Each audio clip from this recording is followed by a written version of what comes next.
Buongiorno, ben arrivati.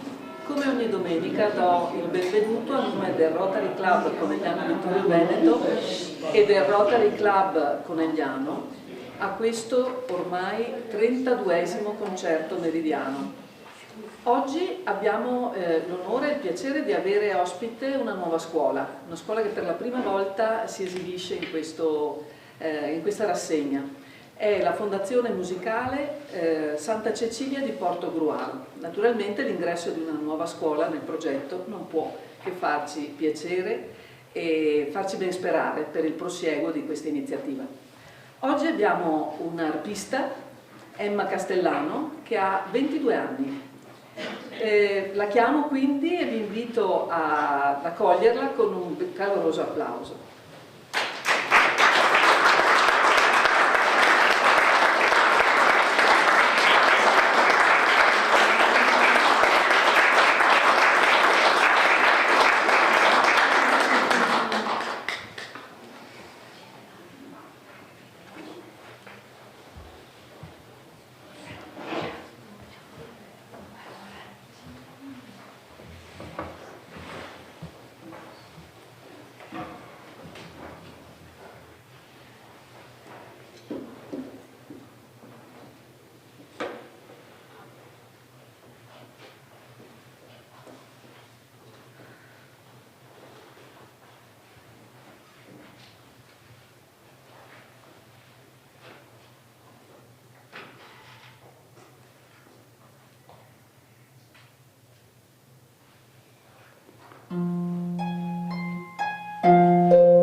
alla bravissima Emma Castellano, che chiamo qui per un ringraziamento ulteriore da parte del pubblico.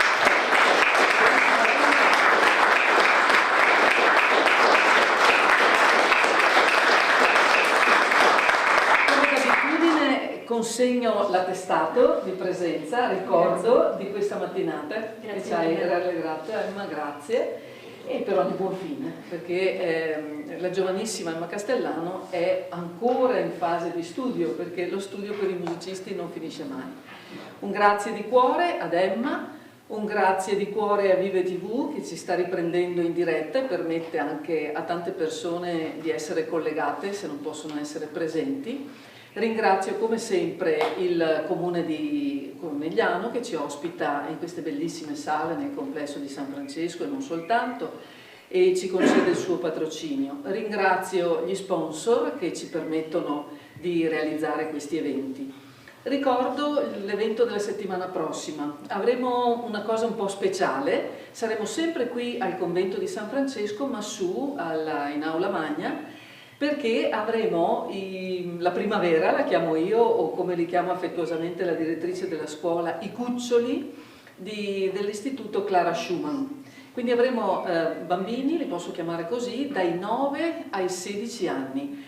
Li abbiamo sentiti ieri sera, parlo al plurale perché era con me anche mio marito, durante la premiazione. Hanno avuto ieri sera la premiazione dei migliori studenti, quindi i migliori studenti saranno ospiti nostri la settimana prossima, quindi vi prego di non mancare, perché è il debutto per questi piccoli che per la prima volta si esibiscono fuori di un contesto familiare, familiare inteso anche, sono abituati a fare i saggi a scuola, ma per la prima volta si presentano di fronte a un pubblico in un posto prestigioso come il convento di San Francesco, quindi vi invito ad essere numerosi la settimana prossima, a diffondere anche la notizia del fatto che avremo questi giovanissimi musicisti.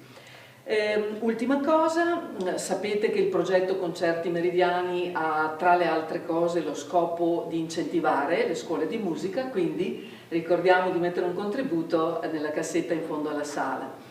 E ultimissima cosa, chi avesse piacere di rimanere informato sulle iniziative può utilizzare l'indirizzo di posta elettronica che sta scritto in azzurro sul programma di sala, questo per ricevere i programmi di sala in futuro o anche per domandare informazioni sul progetto Concerti Meridiani, che come minimo durerà fino alla durata dell'annata rotariana, quindi il 30 giugno, scusate, ma vi annuncio già che è nell'aria il rinnovo e che quindi stiamo già lavorando per portarlo avanti anche durante l'annata rotariana prossima. Grazie e buona domenica. Grazie.